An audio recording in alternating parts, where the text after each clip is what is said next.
Hey everybody, I'm getting ready to start another one of my winter projects on the IROC.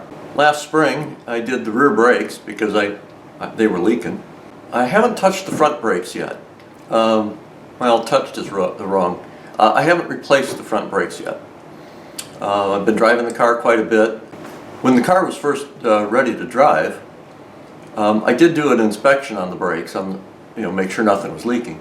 So I've had the front wheels off. I had a look at the linings. I had pulled the caps on the rotors on the bearings and did a quick inspection on the outer bearing to make sure they looked like they were thoroughly greased and in good shape. I didn't want to take it out on the road with any questions, but it looked like there was adequate grease in the bearings. The linings were like brand new. I had found a receipt in the back of the car when I was cleaning out that it looked like he had the brakes completely redone, maybe 3,000 or 4,000 miles before the car got parked. So the linings were pretty fresh. Certainly the brake fluid is old.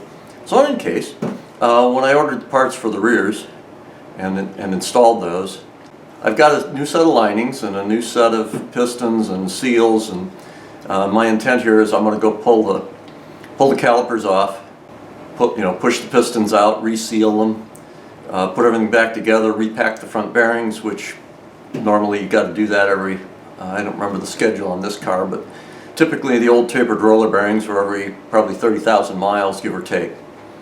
And so that's my next project here. I'm going to pull it down and go through it, get a good flush of fluid through as I bleed it, and get everything back up and running, and a fresh set of front brakes.